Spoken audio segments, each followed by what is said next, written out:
Assalamualaikum warahmatullahi wabarakatuh.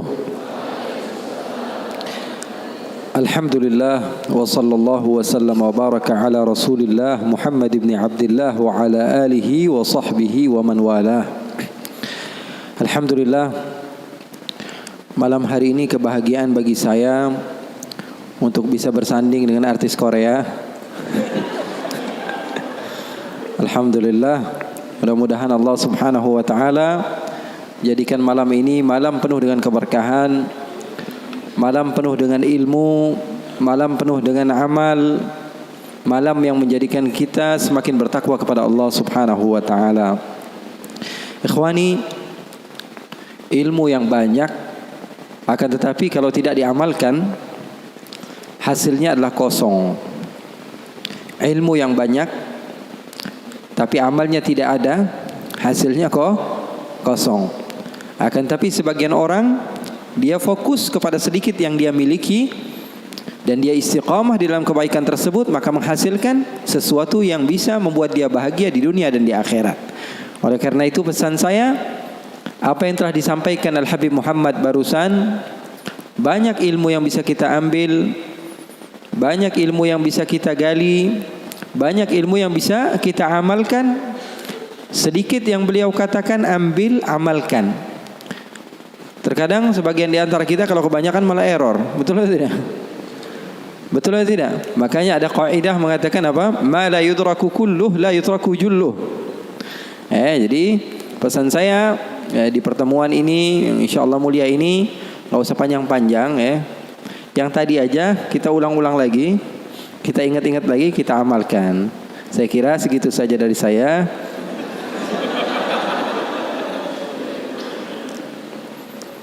Ikhwani wa akhwati yang dimuliakan oleh Allah subhanahu wa ta'ala, saya untuk ketiga kalinya ke Semarang. Saya bingung kenapa setiap bulan jadi saya ke Semarang ini. Tapi semangat sahabat-sahabat yang ada di Semarang luar biasa, menjadikan saya semakin bersemangat untuk berjumpa dengan kalian.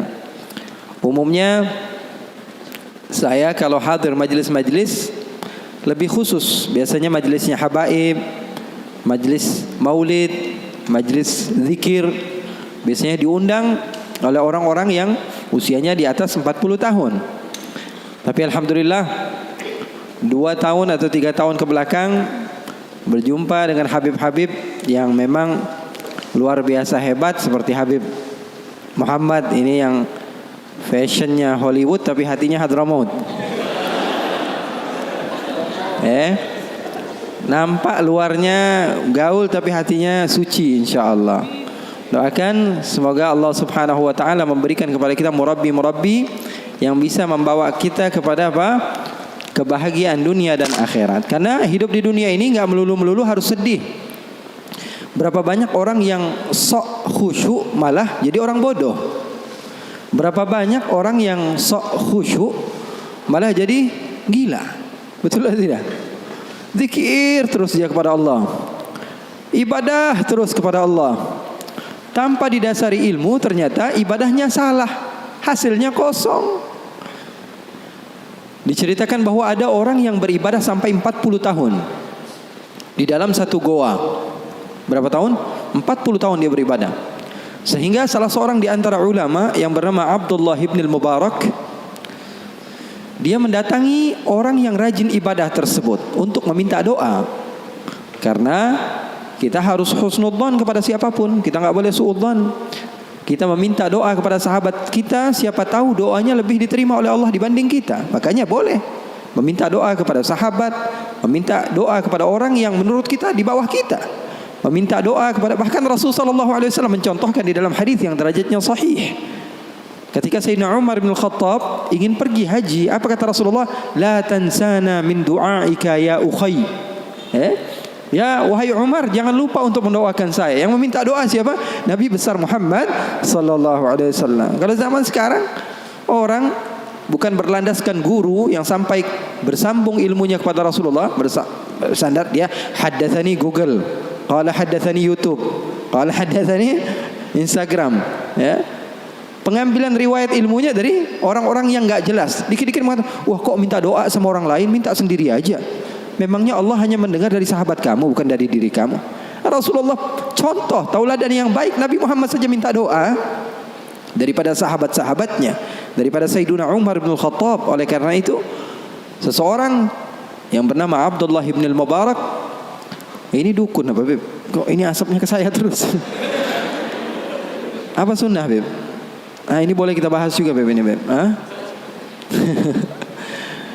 Jadi terkadang sebagian orang mengira sesuatu yang aneh ya, dan dia tidak mengetahui hal tersebut, itu adalah hal yang salah. Ikhwani, sesuatu yang kamu tidak ketahui tidak mesti itu tidak ada. Paham atau tidak? Itu catat itu. Jadikan selalu di otak pikiran kita, segala sesuatu yang tidak kamu ketahui tidak mesti itu tidak ada. Karena terkadang batas otak pikiran kita hanya sebatas apa yang kita ketahui. Contohnya, saya punya sahabat ini pernah ke Kuala Lumpur sekali doang, padahal ke Kuala Lumpur, ke Malaysia, itu juga transit dia, ya. Dia mau umrah, dia transit sebentar ke Kuala Lumpur, keluar 2 jam, kemudian dia masuk lagi, lalu pergi ke Jeddah. Saya kalau pergi ke Malaysia, karena dulu saya banyak kajian di Malaysia, baru sekitar 3 atau 4 tahun saya tinggalkan Malaysia, saya lebih banyak di sini. Ya, di Indonesia baru sekitar 3 atau 4 tahun. Saya juga ya dikontrak beberapa channel di Malaysia juga. Jadi ceramahnya sudah biasa bahasa Upin Ipin lah ya. Bahasa Upin Ipin. Jadi sekarang berubah sedikit demi sedikit, makanya saya minta maaf kalau ada sebagian bahasa mungkin yang masih terkadang jatuh. Boleh lah, ya kan? Boleh kan? Boleh aja ya.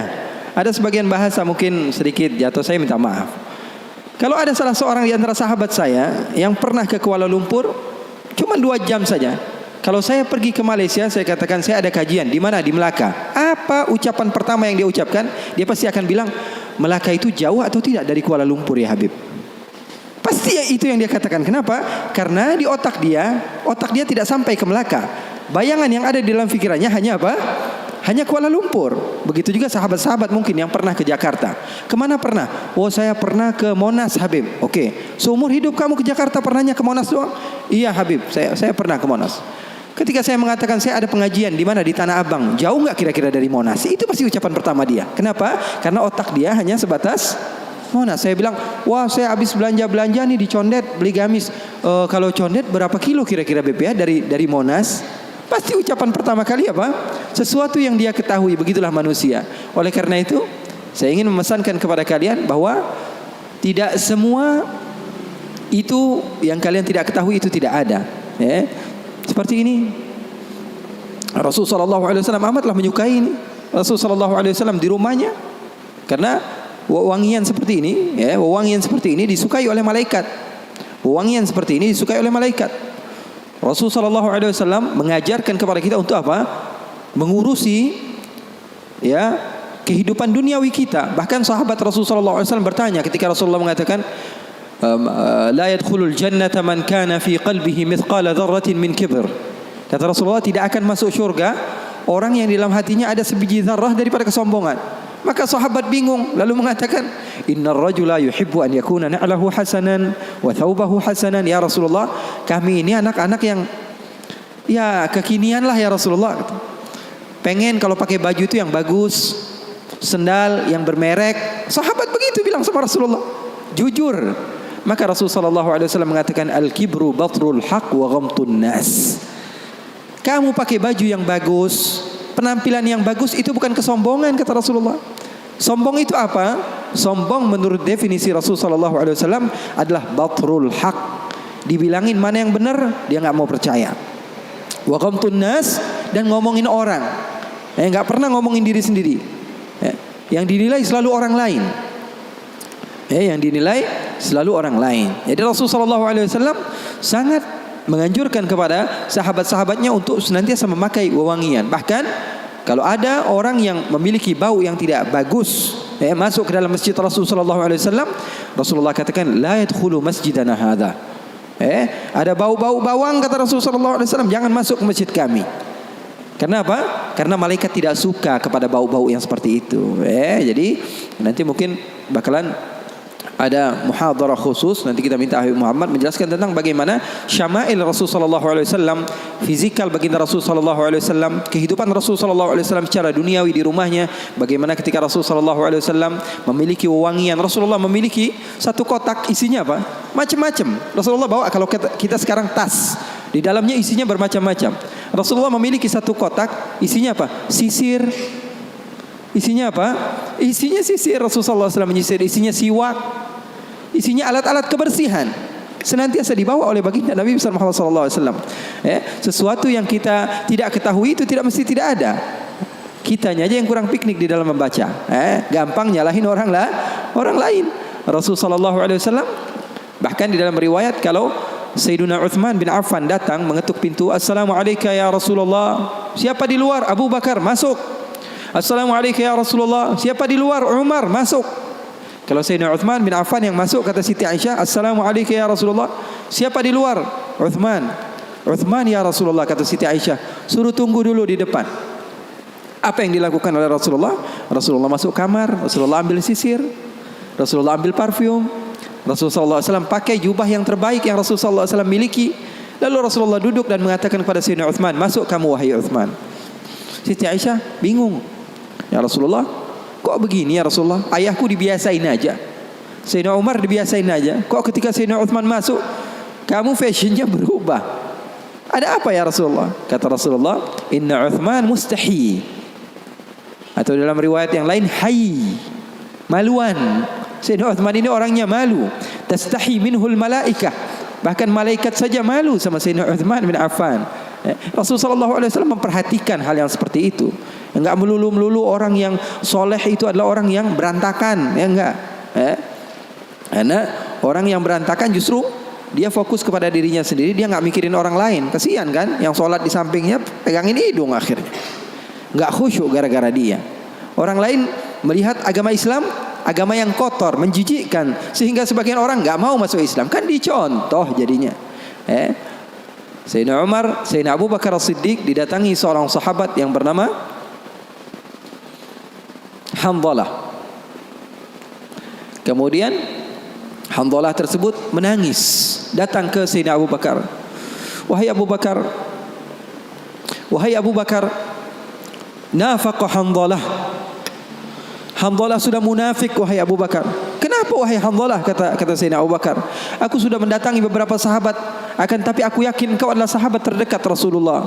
Saya mau curhat sama kamu wahai Abu Bakar. Kenapa kamu katakan kepada saya, Hanzalah sudah menjadi orang yang munafik wahai Abu Bakar? Apa ceritanya? Kata Sayyidina Abu Bakar. Saya ini, kata Hanzalah, kalau lagi duduk sama Rasulullah, ikut kajian Rasulullah, majlis bersama Rasulullah, hati saya ini tentram, tenang sekali. Rasanya pengen banget jadi hamba yang soleh. Keluar dari majlis pengen menjadi hamba yang dekat dengan Allah. Tapi kalau sudah kumpul sama teman-teman, lupa semua itu. Kalau sudah megang handphone, serasa saya ini bukan hamba yang seperti yang saya inginkan tadi. Kalau saya sudah duduk di kafe sama sahabat-sahabat saya, seakan-akan saya ini bukan anak majelis lagi. Saya ini munafik. Kata Sayyidina Abu Bakar. Sayyidina Abu Bakar ngejawabnya apa? Dengan tangisan juga. Kalau begitu, Abu Bakar juga munafik. Abu Bakar juga sama wahai Hanzalah, kata Sayyidina Abu Bakar. Kalau lagi di dekat Rasulullah rasanya pengen banget jadi hamba yang soleh.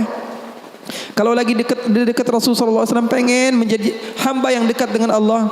Tapi kalau sudah keluar, Abu Bakar juga begitu. Sayyidina Abu Bakar, apalagi kita. Terkadang kita dalam majelis saja otaknya di tempat lain. Maka kedua-duanya enggak berani memutuskan hukum. Datang ke Rasulullah dan Rasulullah memberikan jalan keluar. Kata Rasulullah SAW, sa'ah bisa'ah, kata Rasulullah. Wahai Abu Bakar, bolehlah kamu berikan kepada jiwa kamu, raga kamu, pikiran kamu untuk dunia sebentar, untuk berbahagia. Agama Islam itu tidak mengekang kalian hanya untuk apa? Solat saja. Karena kalau di dalam Islam hanya solat saja, tentu orang yang solatnya lebih banyak, lebih mulia dibanding orang yang solatnya lebih sedikit. Saya akan katakan orang yang solat isya'nya 8 rakaat tentu lebih hebat dari orang yang solat isya'nya 4 rakaat. Betul atau tidak?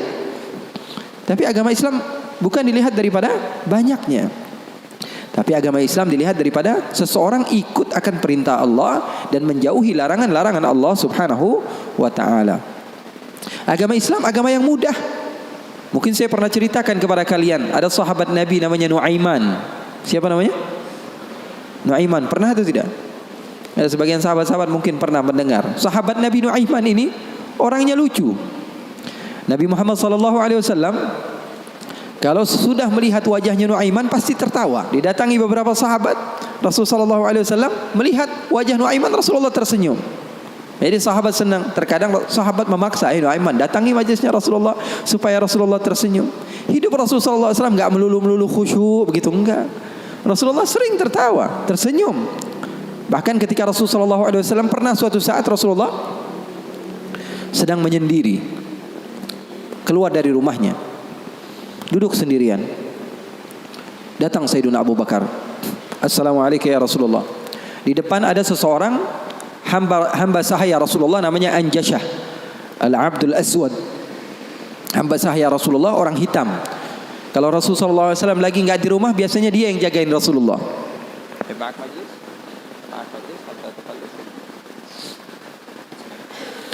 Siapa namanya? Anjashah, penjaga Rasulullah SAW. Maka Rasulullah SAW duduk ketika itu sendiri. Abu Bakar datang, izin, Anjashah boleh atau tidak saya masuk? Kata Rasulullah, siapapun mau masuk silahkan masuk. Masuk Sayyidina Abu Bakar. Sayyidina Abu Bakar ini enggak kuat. 1 jam saja pisah dari Rasulullah dia pasti kacau hidupnya. Datang ke Rasulullah SAW duduk. Sayyidina Abu Bakar orangnya begitu, enggak berani. Ini paham bahasa Indonesia enggak nih? Paham ya? Saya kira karena sebagian orang, saya pernah ceramah di satu tempat di Banten, di pedalaman dusun.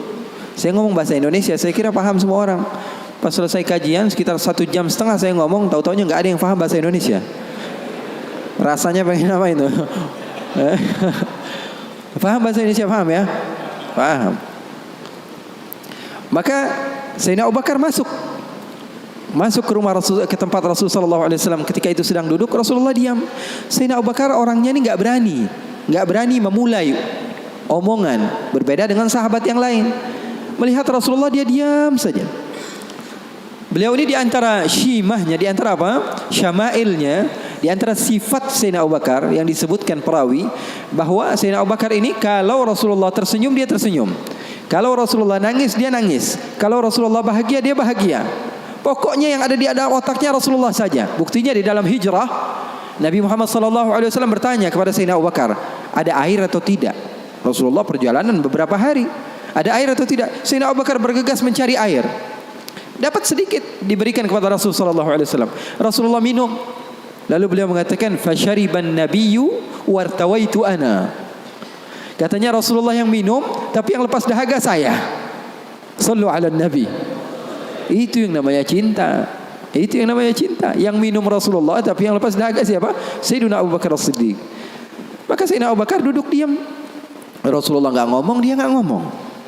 Al-Abdul Aswad tadi, Anjashah, hamba sahaya Rasulullah SAW, ngeliatin aja. Rasulullahnya diam, Abu Bakarnya diam. Enggak ada suara sama sekali. Sering saya juga begitu kalau sama santri-santri, murid-murid begitu. Sayanya diam, murid saya diam. Saya megang handphone, dia megang handphone. Rasulullah SAW diam, Sayyidina Abu Bakar diam. Sayyidina Umar datang, Assalamualaikum ya Rasulullah. Waalaikumsalam. Kata Rasulullah SAW, masuk duduk Sayyidina Umar. Sayyidina Umar ini orangnya gak bisa diam. Beda sama Sayyidina Abu Bakar As-Siddiq. Duduk sebentar, 5 menit, Rasulullah diam, Abu Bakar diam. 10 menit, 15 menit masih diam. Lalu Sayyidina Umar memberanikan untuk membuka pembicaraan. Dia katakan, ya Rasulullah, iya ya Umar, saya mau tanya ya Rasulullah, mau cerita, mau curhat ya Rasulullah. Silahkan wahai Umar. Saya punya istri di rumah ya Rasulullah. Ceritanya istri. Udah dikasih uang belanja masih kurang aja. Sudah dicukupi keperluannya masih saja marah-marah. Nah, itu orang yang udah punya istri ya, nggak punya istri kesian deh lo. Jangan senyum-senyum ya, semuanya yang ngerasa. Sayyidina Umar bin Khattab dia mengatakan apa? Ya Rasulullah, saya punya istri di rumah ya Rasulullah. Sudah saya kasih uang masih kekurangan saja ya Rasulullah. Sudah saya cukupi keperluannya masih saja ya Rasulullah. Cerita panjang lebar tentang istrinya kepada Rasulullah SAW. Serius ini Sayyidina Umar. Rasulullah ketika mendengar Sayyidina Umar mengatakan hal yang sedemikian rupa, Rasulullah tertawa. Rasulullah tertawa. Yang tadinya Rasulullah SAW sedang bersedih, sedang sumpah, sedang boring. Rasulullah SAW tertawa. Sayyidina Abu Bakar tertawa juga. Sayyidina Abu Bakar tertawa, Rasulullah tertawa. Sayyidina Umar bingung. Saya lagi cerita sedih kok malah ketawa semua. Ya Abu Bakar, kalau kamu tertawa saya tahu karena Rasulullah tertawa. Rasulullah tidak tertawa kecuali engkau tertawa. Lalu engkau ya Rasulullah, kenapa kok tertawa ya Rasul? Kata Rasulullah apa? Saya ini dari tadi menyendiri di sini gara-gara sumpek. Kenapa? Wahai Umar, sama seperti kalian. Sebabnya siapa? 2 anak kalian, kata Rasulullah SAW. Faham atau tidak? Sayyidina Umar cerita panjang lebar tentang istrinya. Kata Rasulullah SAW, saya juga datang ke sini menyendiri, lari dari rumah. Karena apa? Karena ulah anak 2 kalian. Karena Rasulullah SAW memiliki istri Sayyidatuna Aisyah dan Sayyidatuna Hafsah, putri Sayyidina Umar. Jadi begitu. Yang namanya suami sekelas Rasulullah SAW saja digituin, apalagi ente. apalagi kita sekelas Rasulullah SAW saja mendapatkan cobaan dari Allah Subhanahu wa taala begitu. Ini sebagian sahabat akhwat bilang sama saya, Habib, saya ini enggak bakalan bisa jadi hamba yang solehah. Kenapa? Saya dulu sering ikut kajian Habib, tapi setelah saya menikah, saya dikekang oleh suami saya Habib. Susah mau ngapa-ngapain. Dia sholatnya malas, ibadahnya malas, zikirnya malas. Kalau saya nggak jadi solehah, yang tanggung jawab kan suami saya Habib ya. Saya berkatakan kepadanya, itu kejadian benar. Iya betul ya Habib, dia bilang. Suami saya itu tidak mendidik ya Habib. Bagaimana? Saya bilang, ada seseorang yang mulia yang solehah bernama Siti Asia. Tahu Siti Asia? Tahu Siti Asia? Itu mulia dan dimuliakan Al-Quran, dimuliakan Rasulullah. Bahkan beliau termasuk wanita terbaik menurut agama Islam. Kamu tahu siapa suaminya? Fir'aun. Saya bilang, suami kamu enggak Fir'aun amat. Betul atau tidak? Suami kamu enggak Fir'aun amat. Kamu masih bisa untuk menjadi orang seperti Siti Asia. Jadi intinya apa? Intinya di dalam kekeluargaan itu kita saling melengkapi. Pasti bakalan ada musibah, pasti bakalan ada cobaan. Nabi Muhammad SAW saja, dalam riwayat bersama Sayyidatuna Aisyah, Sayyidatuna Aisyah pernah cemburu sama Rasulullah SAW. Waktu itu Sayyidatuna Aisyah sedang belajar masak. Setelah masak Siti Aisyah, Rasulullah SAW disiapkan di hadapan Rasulullah beberapa roti gitu ya. Ada maroknya, ada kuahnya. Siti Aisyah sedang masak. Setelah masak, Sayyidatuna Aisyah sedang serius-seriusnya masak ini. Umurnya ketika itu sekitar 14 atau 15 tahun. Baru gede, lagi semangat-semangatnya membahagiakan suaminya. Karena Siti Aisyah, Rasulullah wafat usianya baru 18 tahun.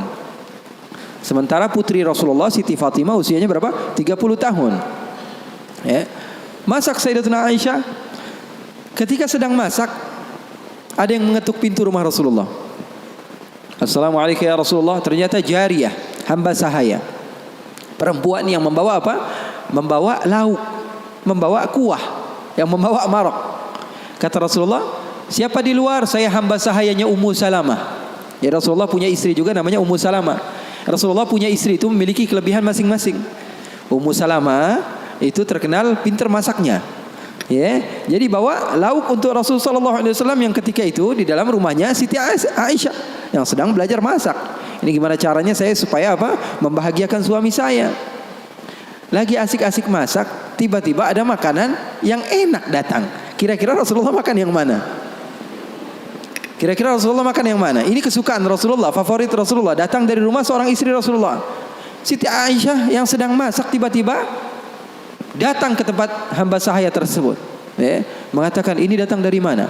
Dari Ummu Salamah. Apa yang dibawa? Marok untuk Rasulullah SAW, kuah daripada masakan Ummu Salamah, kesukaan Rasulullah. Wahai Aisyah. Apa kata Siti Aisyah? Kamu bawa pulang enggak? Kalau enggak saya pecahin piringnya.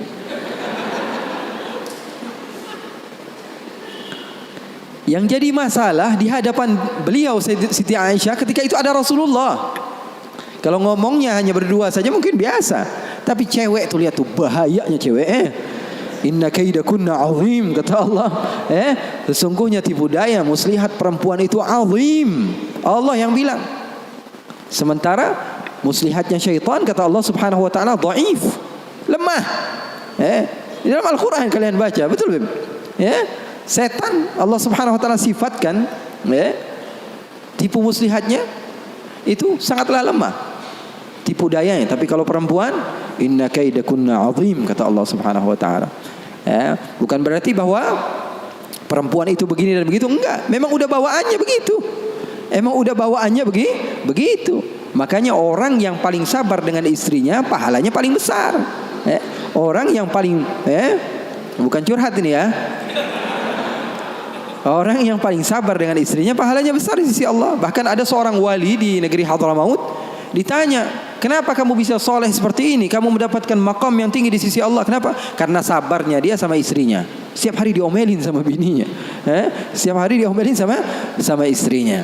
Maka Siti Aisyah mengatakan, kamu bawa pulang atau tidak? Kalau tidak, saya pecahkan di sini juga. Bingung ini, hamba sahaya pulang diomelin istri Rasul, nggak pulang diomelin istri Rasul. Nggak enak kan? Jadi begitu. Kalau dia pulang diomelin Ummu Salamah, nggak pulang diomelin Siti Aisyah. Akhirnya galau dia, diam aja di situ. Rasulullah ngeliatin, ini mau ngapain ini Aisyah ini? Ternyata benar, diambil sama Siti Aisyah dan dilempar makanan tersebut di hadapan Rasulullah. Maka takut itu hamba sahaya dan dia pun pulang. Siti Aisyah mengatakan, ya Rasulullah, nggak lauk di sini, nggak lauk dari situ. Maksudnya apa? Nggak ada lauk. Sekarang makan siang nggak ada lauk. Ini enggak, itu enggak, kata Rasulullah. Ya, kata Siti Aisyah. Siti Aisyah pergi. Lalu Rasulullah SAW menunjukkan kepada kita akan arti cinta. Sahabat saya bertanya, apa arti cinta? Ketika Rasulullah SAW mengambil sisa-sisa makanan tersebut dan tertawa, lalu mengatakan, gharat ummukum, gharat ummukum. Ibu kalian sedang cemburu, pergi, jangan mendekat, kata Rasulullah Sallallahu Alaihi Wasallam. Jadi hal yang seperti itu ada di zaman Rasulullah SAW, di kehidupan baginda Rasulullah SAW. Bahkan pernah Siti Aisyah, ini kenapa cerita suami istri terus ya? Padahal saya mau cerita tentang hamba yang soleh tadi, tapi nggak apa-apa lah. Siti Aisyah pernah suatu saat ada masalah sama Rasulullah. Terus dia bilang, ya Rasulullah, kamu yang bersalah. Kata Rasulullah SAW, kita selesaikan masalahnya, wahai Aisyah, dengan baik-baik. Bagaimana jalan keluarnya? Kata Siti Aisyah, panggil salah seorang di antara sahabatmu yang menjadi hakim, menengahi antara kita berdua. Kata Rasulullah, oke, saya panggil Umar. Enggak, Umar terlalu keras, kata Siti Aisyah.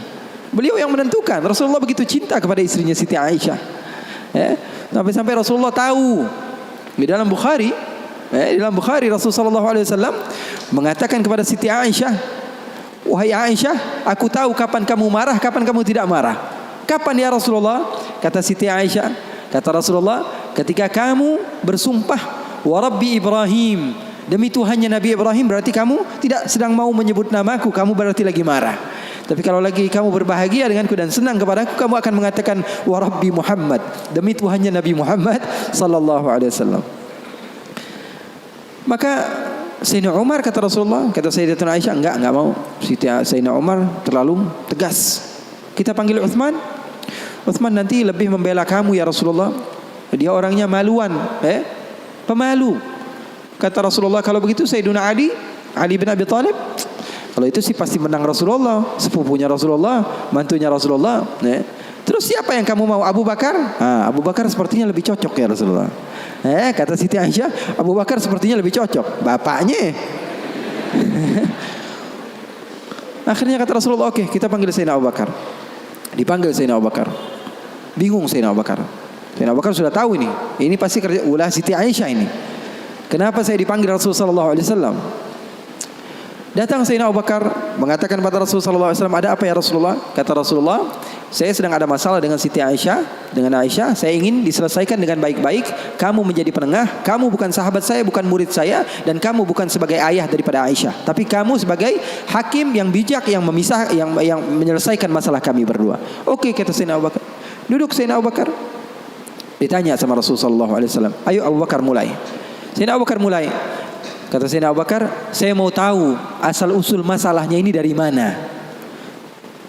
Belum sempat Rasulullah SAW menjawab, Sayyidatuna Aisyah sudah mengatakan, yang salah dia bukan saya. Sayyidatuna Aisyah enggak mau menyebut nama Rasulullah, yang salah dia, kata Sayyidatuna Aisyah. Marah Sayyidina Abu Bakar, berdiri mau dipukul Sayyidatuna Aisyah.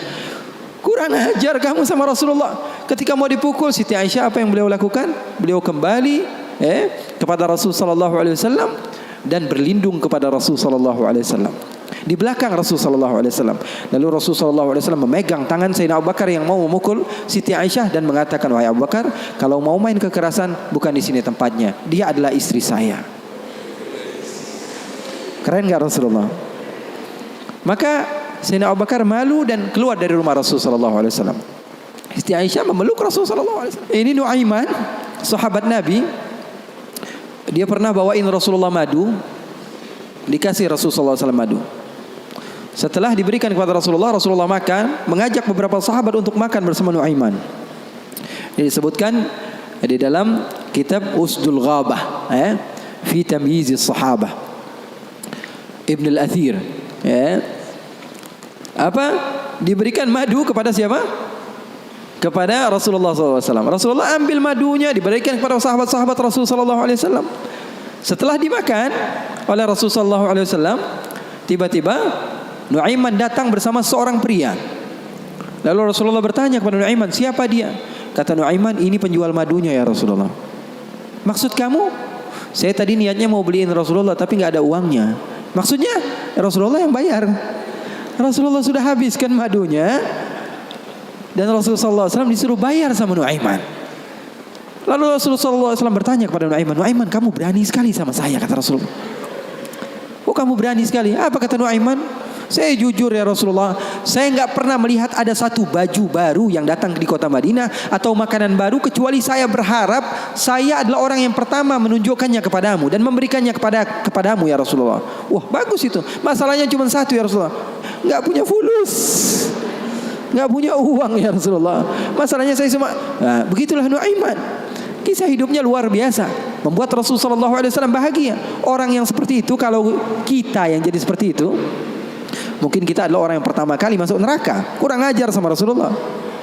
Tapi terkadang ada sebagian orang yang melakukan keburukan, tapi kalau dicintai oleh Allah, keburukannya menjadi kebaikan.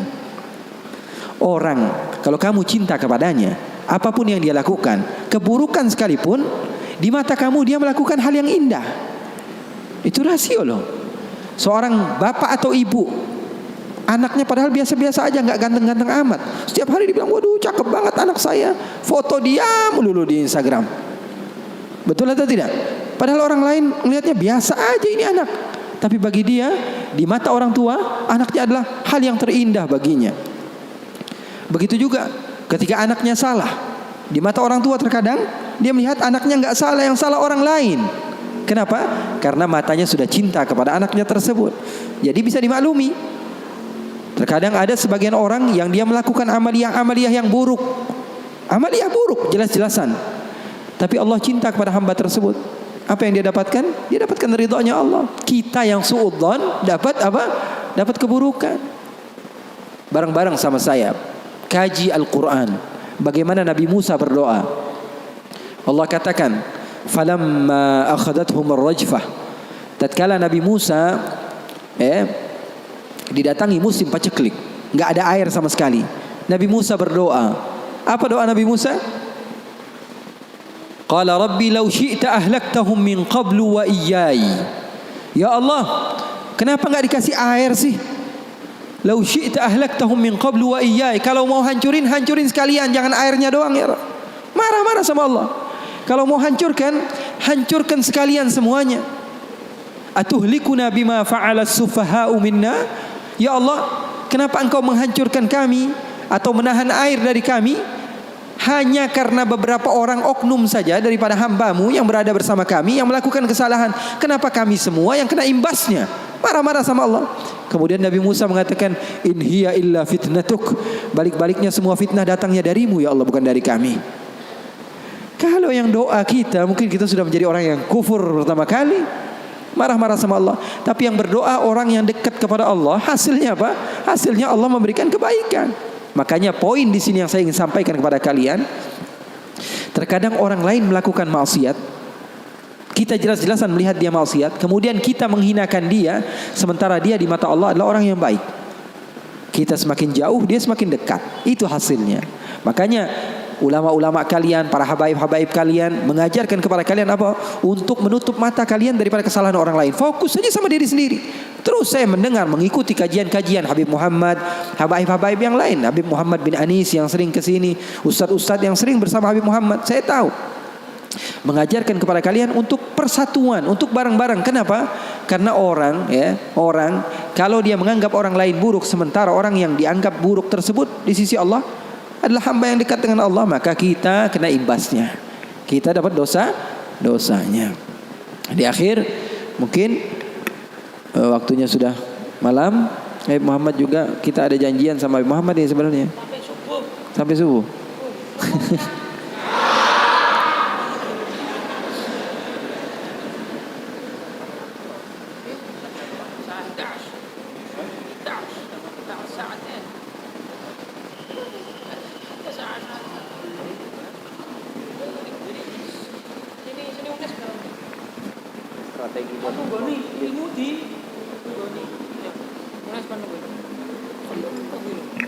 Itu strategi sebenarnya biar bisa minum kopi.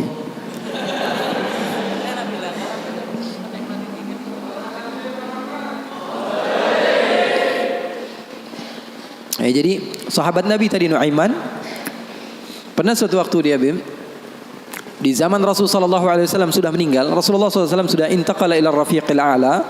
Bahasa meninggal sepertinya kurang pas buat Rasulullah SAW. Rasulullah SAW berpindah kepada alam yang lain. Datang Rasulullah SAW di zaman Sayyidina Uthman bin Affan. Nuaiman duduk di depan masjid Rasulullah SAW. Rasulullah sudah nggak ada. Nuaiman sumpek. Biasanya Rasulullah SAW dimainin sama dia. Ini duduk di masjidnya Rasulullah SAW. Nggak ada kerjaan dia. Dia ambil batu, dia lempar, ngeliatin orang yang bolak balik sana. Kalau kata orang Malaysia, pusing sana, pusing sini, balik sana, balik sini. Nuaiman melihat ada orang yang buta, orang yang nggak bisa melihat, megang tongkat. Jalan, dia pusing sana, pusing sini, balik sana, balik sini. Nuaiman, saya lagi sumpek, ini orang bikin tambah sumpek. Dipanggil sama Nuaiman, hei buta, kemari kamu. Ini Nuaiman nggak bisa ngelihat orang kecuali dikerjain. Itu Nuaiman, nggak bisa ngelihat orang kecuali kerjain. Tapi dia dicintai oleh Allah. Susah kan? Kalau Allah udah cinta, makanya cari cinta Allah, bukan cari surganya Allah. Cari ridha Allah, jangan cari surganya Allah. Surga itu makhluk, tapi ridhanya Allah, cintanya Allah itu yang paling mahal. Nuaiman akhirnya dipanggil buta, buta kamu kemari. Kenapa kata si buta? Saya ini pusing, saya lagi sumpek, ngelihat kamu tambah sumpek, kata Nuaiman. Saya ini bukan mau bikin sumpek orang, kata si buta. Lalu apa yang kamu ingin lakukan? Saya ini dari tadi cari toilet, saya kebelet, kata si buta. Saya bersama anak saya yang biasa membawa saya, tapi anak saya sekarang sedang pergi ke pasar, saya tidak tahu di mana dia. Saya sudah nggak kuat, kata Nuaiman. Oh, kamu cari toilet, bilang dari tadi nanti saya bantu, kata Nuaiman. Dipegang tangannya sama Nuaiman. Ini mau balas dendam ini Nuaiman. Ini dipegang tangannya, dibawa kemana? Ke masjidnya Rasulullah Sallallahu Alaihi Wasallam. Dulu masjid nggak ada toiletnya, beda sama sekarang. Sekarang orang ke rest area yang lihat ada masjidnya nggak? Ada. Mau ngapain? Mau sholat duha? Bukan, cari toiletnya. Orang zaman sekarang kan begitu. Maka Nuaiman memegang tangan si buta, dibawa ke masjidnya Rasulullah. Kira-kira sudah dekat mihrab, di samping, di depan, katanya, oh ini toiletnya. Kamu mau ngapain terserah kamu di sini. Apakah sudah tidak ada orang di belakang saya? Tidak ada, sudah aman tempatnya. Nuaiman kabur udah nggak ngurusin lagi udah. Orang lagi sholat banyak, sahabat-sahabat tabi'in lagi pada sholat. Ini tiba-tiba di depan, bayangin di depan situ ada yang buka celana. Yang lagi sholat, mereka mempercepat sholatnya lalu maju ke depan, ingin dipukul ini orang.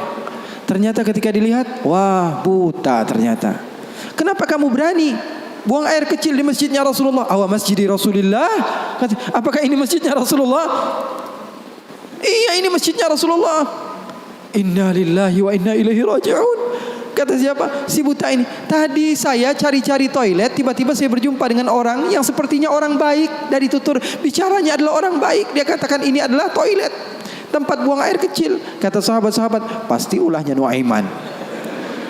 Karena semua sudah tahu, sudah ini kerjaan Nuaiman, gak ada selain dia. Maka siapa kata si buta? Nuaiman.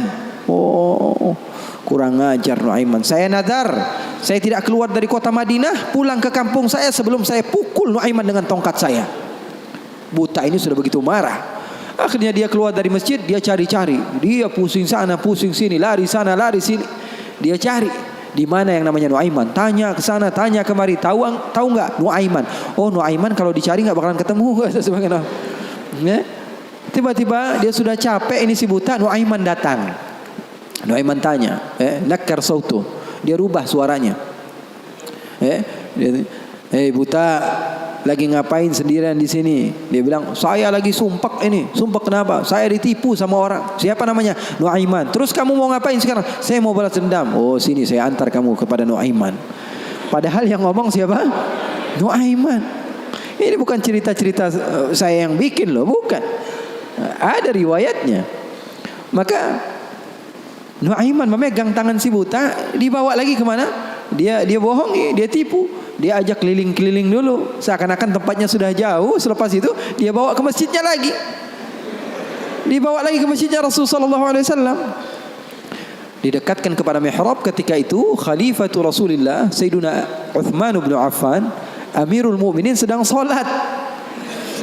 Sayyidina Uthman, jangan kalian tanya khusyuknya di dalam salat. Bahkan beliau terbunuh ketika sedang membaca Al-Quran, zikir kepada Allah Subhanahu Wa Taala. Dibawa oleh Nuaiman si buta dengan tongkatnya, disuruh pegang-pegang di mihrab. Ada orang nggak? Ada. Itu tuh Nuaiman itu, dia pura-pura soleh, itu dia habis nipu kamu, dia pura-pura sholat katanya. Oh, ini Nuaiman. Iya. Akhirnya Nuaiman pergi. Nuaimannya pergi. Buta ambil apa? Tongkatnya, dia pukul Sayyidina Uthman bin Affan. Sekencang-kencangnya dari belakang orang-orang, para sahabat, para tabi'in, mereka teriak, "Qutila Amirul Mukminin." Ada musuh yang mau bunuh Amirul Mukminin. Semua menyerbu. Ternyata dia lagi. Baru sekitar setengah jam yang lalu dia buang air kecil di sini. Sekarang sudah pukul Sayyidina Uthman bin Affan. Akhirnya semua orang bingung. Dia bilang, kenapa kamu pukul Amirul Mukminin? Katanya gemeter dia. Saya pukul tadi barusan Amirul Mukminin. Saya ditipu sama orang. Orang bilang itu adalah Nuaiman. Katanya, kata si buta, demi Allah, semenjak sekarang saya tidak akan pernah percaya lagi sama manusia. Jadi hal-hal yang seperti itu ada. Bahkan di zaman Rasulullah sallallahu alaihi wasallam diriwayatkan beberapa ashabus sunan, mereka meriwayatkan Nuaiman ini pernah di zaman Rasul loh, di zaman Rasul. Terusin ya.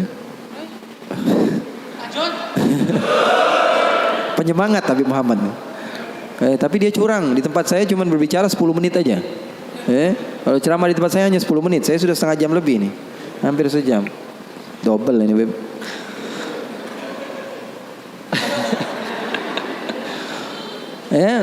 Nuaiman di zaman Rasulullah SAW, Sayyidina Abu Bakar ini banyak rihlah, banyak pergi kemana-mana, pergi ke Syam untuk berdagang, berbisnis.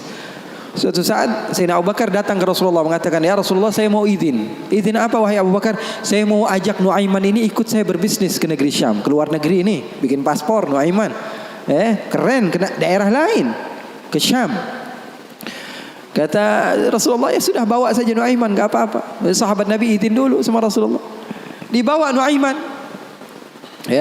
Dibawa Nuaiman bersama beberapa orang yang ikut. Biasa Sayyidina Abu Bakar kalau berbisnis, berdagang ke negeri Syam, dia bawa rombongan yang banyak.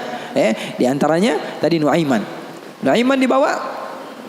Sesampainya di negeri Syam, semua dibagi tugasnya oleh Sayyidina Abu Bakar. Kamu berdagang, kamu membeli, fulan bin fulan, semuanya mendapat apa? Tugas dari Sayyidina Abu Bakar. Ada seseorang di antara sahabat Sayyidina Abu Bakar, namanya Huwaitib. Namanya siapa? Huwaitib. Ini orangnya polos. Orangnya polos banget. Kata Sayyidina Abu Bakar, kamu seperti biasa wahai Huwaitib. Apa kerjaan kamu? Pekerjaan kamu jaga makanan. Kalau saya minta makan, kamu kasih. Kalau saya belum datang, maka jangan beri makanan. Nuaiman tanya, saya kerjaannya apa wahai Abu Bakar? Kamu mau ngapain terserah kamu wahai Nuaiman. Yang penting kamu hadir bersama-sama. Rasulullah SAW dan sahabatnya itu manhaj mereka, nggak melulu serius aja. Kalau kalian dapatkan guru-guru kalian mengajak sedikit bercanda kepada kalian atau berlaku asik kepada kalian, itu manhaj Rasulullah sallallahu alaihi wasallam di dalam menggapai hati seseorang sehingga dia mau untuk mendekati agama Islam. Ini enggak, dikit-dikit matanya melotot, melihat ke kanan bilang sesat, melihat ke kiri dibilang sesat. Ini orang salah, ini orang enggak betul, ini orang enggak baik. Enggak, Rasulullah enggak begitu. Rasulullah sallallahu alaihi wasallam penuh dengan kebijakan. Enggak juga Rasulullah SAW ngegampangin. Wah ini boleh, yang ini boleh, yang ini boleh, semuanya boleh. Enggak juga, ada batas-batasannya. Makanya kalian beruntung di dalam satu manhaj, la ifrat wa la tafrid. Enggak berlebih-lebihan, enggak kekurang-kurangan. Ya, maka Nuaiman bertanya kepada Sayyidina Abu Bakar, kerjaan saya apa? Pekerjaan kamu terserah, mau ngapain aja. Sayyidina Abu Bakar pergi berbisnis. Nuaiman enggak ada kerjaan, akhirnya lapar. Dia datang kepada Huwaitib, mengatakan kepada dia, Tib, saya sudah lapar nih, saya pengen makan nih, berikan kepada saya makanan. Kata Huwaitib, dia mengatakan, wahai Nuaiman, sekarang belum waktunya makan, kita tunggu Abu Bakar sekitar sejam 2 jam lagi dia datang, baru saya akan berikan makan. Ini kan amanat dari Sayyidina Abu Bakar, sahabat Nabi, ini orangnya polos banget ini, sahabatnya Sayyidina Abu Bakar. Akhirnya Nuaiman bilang, saya sudah lapar, saya nggak bakalan kuat nunggu Abu Bakar. Ini orangnya aneh, yang ini orangnya polos. Yang satu bilang, wah enggak, saya takut dibilang enggak amanah. Oh, kamu berani melawan saya, kata Nuaiman. Lalu melunak ini Huwaitib, dia bilang, tolonglah Nuaiman, jangan jahat sama saya. Kalau Rasulullah saja bisa kamu kerjain, apalagi saya. Tolonglah katanya, jangan macam-macam. Kata Nuaiman, kamu berikan makanan, kalau tidak saya bikin masalah sama kamu. Ngancem Nuaiman. Akhirnya dia mengatakan, waduh gimana ini? Ini amanat dari Abu Bakar. Sudah terserah kamu. Yang terpenting saya tidak akan berikan makanan sehingga Abu Bakar datang. Kamu mau ngapain terserah kamu. Akhirnya Nuaiman bilang, wah nantang saya, kata Nuaiman. Apa yang dilakukan Nuaiman? Nuaiman pergi ke pasar. Dia cari tempat penjualan hamba sahaya. Dia lihat, wah ini hamba sahaya jual. Berapa harganya? 300 dirham. Yang ini berapa? 300 dirham. Yang ini berapa? 300 dirham. Wah, dia bilang, mahal-mahal ya hamba sahaya di sini, kata. Loh, memangnya kenapa? Saya punya hamba sahaya, saya mau jual 100 dirham saja, kata. Apa kata Nuaiman? Saya punya hamba sahaya, saya mau jual 100 dirham saja. Wah, murah sekali hamba sahaya kamu. Iya, cuma dia punya kekurangan. Kekurangannya apa? Kalau kalian tangkap, dia bakalan bilang, saya bukan hamba sahaya, saya orang bebas. Saya bukan hamba saya orang bebas. Wah, kata orang-orang, saya mah nggak perlu sama bacotnya, yang penting kerjanya. Dia mau ngomong apa terserah, yang terpenting dia mau kerja. Oh kalau begitu deal, saya jual hamba sahaya saya, dapat uang 100 dirham nih, uang yang banyak. Kemudian didatangi Huwaitib, kemudian dikatakan, wah itu tuh hamba sahaya saya. Ditangkaplah Huwaitib, teriak-teriak dia, saya bukan hamba sahaya, saya orang merdeka. Kata yang beli, kami udah tahu ini kekurangan kamu. Nuaiman tuh cerdasnya, pinter otaknya. Akhirnya dibawalah ini orang ke pasar dan dijual di pasar. Itu sahabat Nabi padahal dimainkan sama Nuaiman. Nuaiman ambil uangnya, dia beli makanan, beli baju, belanja dia, shopping akhirnya. Dia beli peralatan segala macam, dia pulang akhirnya. Sayyidina Abu Bakar tanya, mana ini Huwaitib, katanya. Mana kok nggak ngasih makanan sama sekali? Di mana dia pergi? Kata Nuaiman, udah aneh jual. Jujur lagi dia, udah di mana ente jual? Salah sendiri katanya. Saya minta makan nggak dikasih makan, akhirnya ada jual. Ketawa Sayyidina Abu Bakar. Di mana kamu jual? Ayo kita pergi ke dia. Dicari di pasar, ternyata Huwaitib masih berada di satu tempat, di situ dia dijual. Untung belum dibeli orang itu. Berapa kalau udah dibeli orang lain kan? Sayyidina Abu Bakar bilang, ini berapa harganya? 300 dirham. Dibayar sama Sayyidina Abu Bakar langsung. Dibayar sama Sayyidina Abu Bakar. Akhirnya dibawa pulang ke kota Madinah. Sayyidina Abu Bakar menceritakannya kepada Rasulullah SAW. Rasulullah tertawa sejadi-jadinya, katanya, hatta badat nawajidhuhu, sampai katanya gigi geraham Rasulullah kelihatan, katanya. Saking Rasulullah tertawa sejadi-jadinya ketika mendengar kisah antara Nuaiman tersebut. Katanya halal haul, kata perawinya, sampai 1 tahun berlalu kisah Rasulullah pasti tetap tentang Nuaiman ngejual sahabatnya yang lain. Rasulullah SAW hidupnya asik. Rasulullah SAW hidupnya seru. Oleh karena itu, yang terpenting apa? Ilmu walaupun sedikit tapi amal. Ilmu walaupun sedikit tapi amal. Oke, nggak apa-apa, asik-asikan di dalam kehidupan dunia kita, nggak apa-apa. Yang terpenting apa? Berlandaskan ilmu. Amal itu berlandaskan ilmu. Abdullah bin Mubarak tadi, dia datang ke goa, berjumpa dengan seseorang yang sudah beribadah selama 40 tahun. Abdullah bin Mubarak bilang, wahai Syekh, doakan saya, kamu adalah orang yang soleh, orang yang dekat dengan Allah, doakan supaya saya dekat kepada Allah Subhanahu wa taala. Katanya, iya, baiklah, saya akan doakan kamu. Ini kata orang yang rajin ibadah tadi, 40 tahun dia beribadah. Didoakan oleh dia. Kemudian Abdullah bin Mubarak, ringkas cerita, izin pulang. Ketika pulang, Abdullah bin Mubarak melihat keanehan. Ini kok hamba Allah, dia pakai gelang. Bukan pakai gelang, pakai kalung. Ini kok dia pakai kalung? Ketika diperhatikan sepertinya ada sesuatu di kalungnya. Ketika didekati ternyata apa? Dia pakai bangkai tikus. Jadi di sini dia pakai kalung, di bawahnya ada bangkai tikus. Na'udzubillah min dzalik. Ditanya sama Abdullah bin Mubarak, itu yang kamu pakai apa? Oh, ini ceritanya sudah lama katanya. Bagaimana ceritanya? 40 tahun yang lalu, ketika saya pertama kali datang ke tempat ini untuk beribadah hijrah kepada Allah, saya mau hijrah nih. Saya tinggalkan kehidupan saya yang lalu. Saya duduk di tempat ini, saya beribadah. Saya rapikan tempat ini karena saya tahu tempat ini tempat makan saya, tempat tidur saya, tempat sholat saya. Ketika saya sedang merapikan, ternyata ada tikus. Akhirnya saya bunuh. Takut saya diganggu oleh tikus tersebut. Setelah saya bunuh, saya berpikir. Saya beristikharah, dia bilang istikharah lagi. Dia bilang, saya pikir saya datang ke tempat ini untuk beribadah kepada Allah, tapi kenapa saya mengganggu hambanya Allah? Maka setelah itu saya bernadar, saya tidak akan sholat kecuali membawa dia. Dia bilang, saya tidak akan sholat kecuali membawa dia. Bingung Abdullah bin Mubarak, kamu tidak tahu bahwa bangkai ini ada sesuatu yang najis, sholat kamu bisa menjadi tidak sah. Jangankan ibadah sunnah kamu, ibadah wajib kamu saja perlu diqadha. Ibadah wajib kamu saja tidak sah. Bukan menjadi hamba Allah yang banyak ibadahnya, malah dia banyak dosanya dan memiliki tanggung jawab di sisi Allah. Kenapa? Alasannya karena nggak punya ilmu. Mau banyak-banyak hasil tapi ilmu nggak ada. Itu namanya PA. Tahu nggak? Mau banyak hasil tapi ilmunya nggak ada. Banyak kerjanya tapi bukan berlandaskan ilmu, maka hasilnya juga kosong. Oleh karena itu pesan saya, kalau kumpul-kumpul sama habaib, sama ustadz-ustadz, sama siapapun orang-orang yang memiliki ilmu, ambil walaupun sedikit daripada ilmunya, amalkan. Itu saja dulu. Nanti jangan terlalu banyak pengennya begini, pengennya begitu, pengennya langsung jadi wali. Jangan. Mencontoh gurunya ketika gurunya sudah jadi, itu kesalahan besar. Tuh, catat. Mencontoh guru ketika guru sudah jadi, itu kesalahan besar.